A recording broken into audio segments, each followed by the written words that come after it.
Howdy. Something about pain. Many people have to deal with pain. Treating chronic pain with sound plus electrical body stimulation.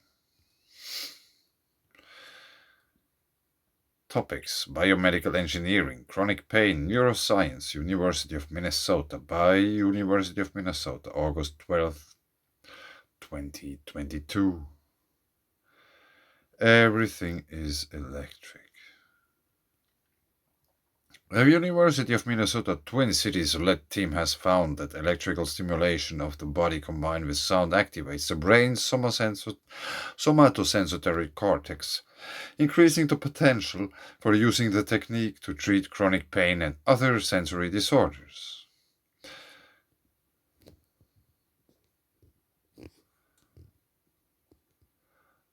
A new technique could relieve pain for individuals with various chronic and neurological conditions. Researchers have found that electrical stimulation of the body combined with sound activates the brain somatosensory or tactile cortex, increasing the potential for using the technique to treat chronic pain and other sensory disorders. The non-invasive technique was tested on animals, and the team is planning clinical trials on humans in the near future.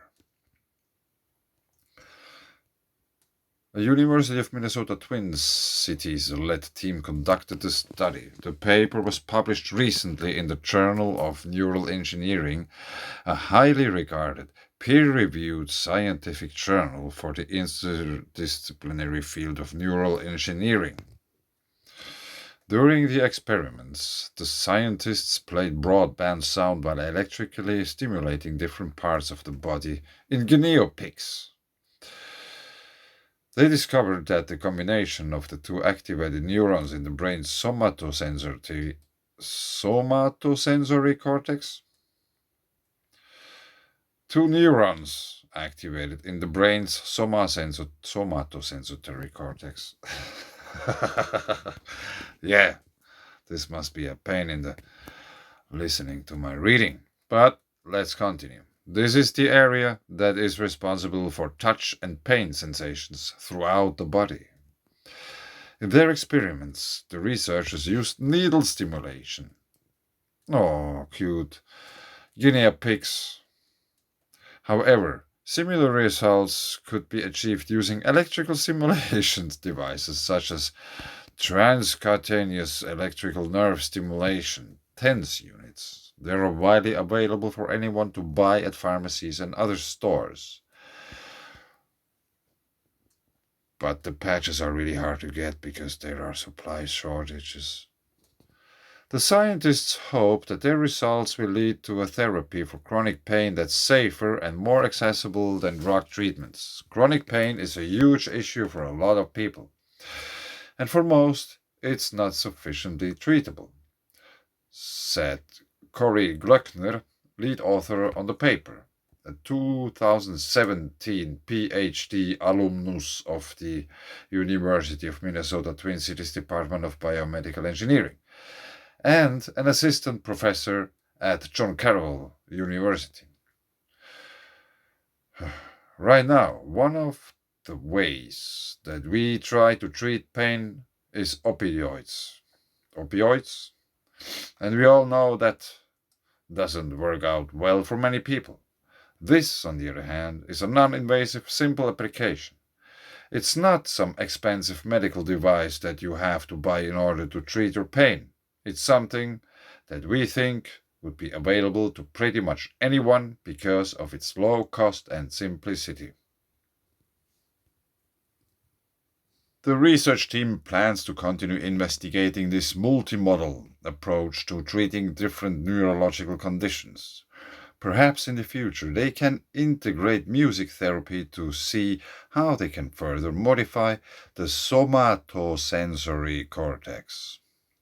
A lot of people have been using acupuncture or electrical stimulation, non-invasive or invasive, to try to alter brain activity for pain, said Hubert Lim, senior author on the paper and a professor in the University of Minnesota Twin Cities Department of Biomedical Engineering and Department of Otolaryngology.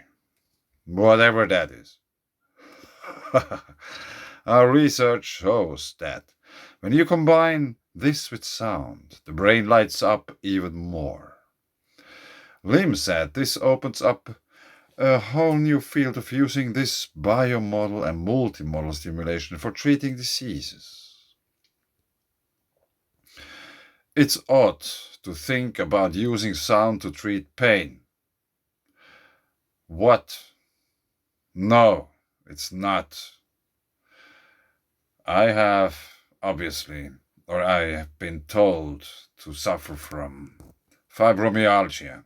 I know what pain is. I got chalk in my shoulders, in both ones. My wrists are both fixed. My back is crap. My left knee is broken. And some other things. Combined with fibromyalgia. Yeah, I know what it means to have pain. And I used to listen a whole lot of music. All my life. All kinds of music. Like good music. But it's not odd to think using sound to treat pain. But anyway, if you think about what institutes like the University of Minnesota Center for Spirituality and Healing or the NYH's National Center for Complementary and Integrative Health are doing, they are looking at music therapy and combining other modalities with the traditional methods to be able to enhance healing of these types of conditions. Lim said, this research gives us a new structured framework for doing that moving forward. Yeah, this sounds very interesting. And I have actually a little playlist where are a few songs, some music. Pearl Jam, Lee Scratch Perry, Acrania, Thyroid Murdoch, Burning Spear, Sepultura, Dead Sarah, Dave Matthews Band, Pearl Jam, King of Birds, R.E.M., Madrugada. These are just a very few, but if you are once bored, you can check them out.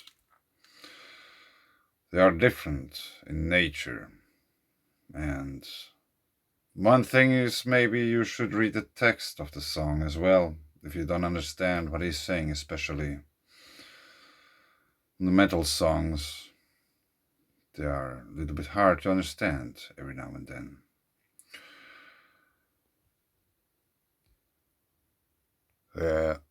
And I just continue now somewhere because I was searching for something. Didn't find it. Strong magnetic fields can relieve anxiety and depression. I made a video about this. I will put a link below.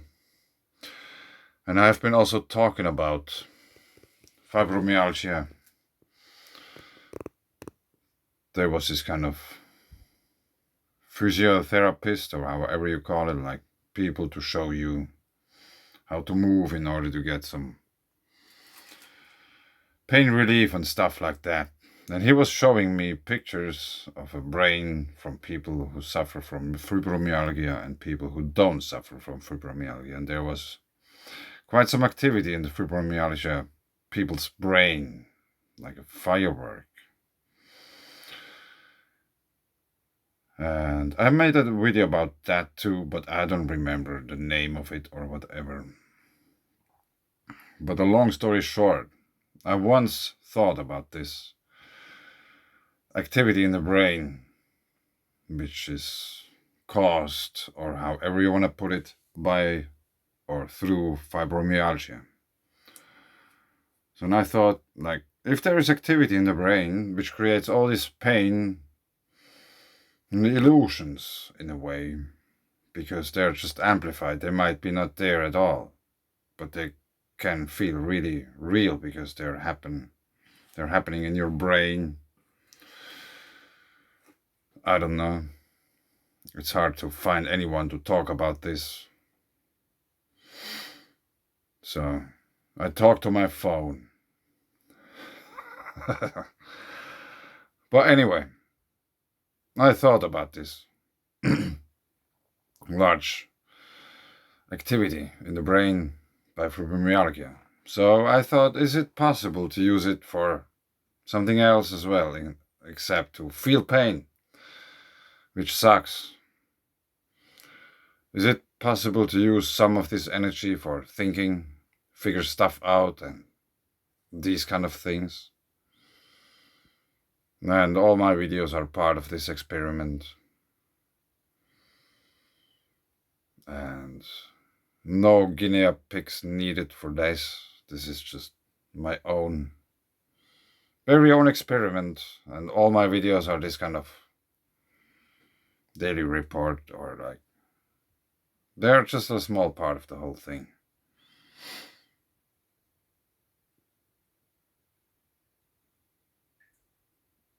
And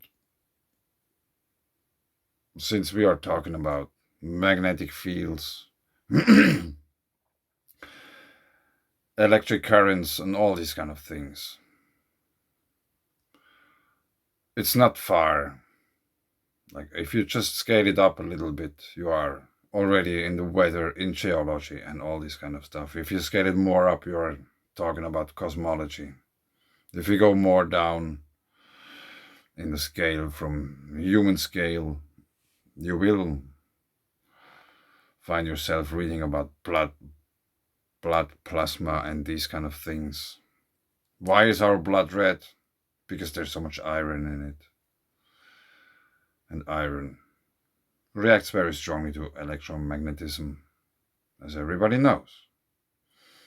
Humans are creating their own electromagnetic field because they are alive. The heart beats, there's an electroshock happening every time the heart beats. Your muscles, they get shocked too, in order that they move, they get contracted. And you have a magnetic field around you, which is the aura. Which is the aura. And I still think the I-beams, yeah, it's funny to say like that, but I think there's something coming out of your eyes. There's not only light going in. Just think about going into the shop and then all of a sudden you notice that someone is watching you. You turn around and someone is watching you because you felt it. Because there is something coming out of your eyes. And it's the only thing which ever leaves your aura or aura. Whatever else you're trying to do, you will never escape your own aura. If you touch something, you're still within your aura. But the I-beams, they are leaving the aura. They can reach the stars. Just look up at night. Maybe today, this night, I hope, there would be some aurora borealis. Even though now it's predicted, I would somehow expect there would be something, but in the same way, I don't expect to see them because we have the Kursk magnetic anomaly and the surface conductivity anomaly, which in a way scared the aurora borealis away from here because they are so strong. Earth's magnetic field is weakening, so their strongness will scare the northern lights even more away from here. But I don't know. This whole thing is still under investigation. Do we need a negative sun wind in order to get northern lights here? Or what is the exact mechanics behind that? Because some week or 1.5 ago we had very nice polar lights. I've never seen such big polar lights in my life before. And they happened here, in a place I wouldn't expect too often polar lights. And There aren't. But there was the surprise factor to this aurora display recently, because even NASA was surprised. I wasn't expecting anything, but they were like huge. They were spanning from horizon to horizon. They were there for 45 minutes.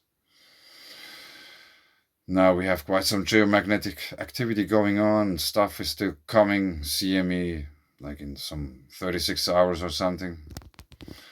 Coronal hole stream simultaneously. Let's see how it goes, and it could start already this night. And there is no clouds here. There is like extreme drought, which I think is also strongly related to the Kursk magnetic anomaly and the surface conductivity anomaly of Scandinavia. But yes, I don't know. I started somewhere, ended up with drought talk. But I leave it here. I will put the links below as soon as I remember what I was talking about. But anyway, thanks. Bye.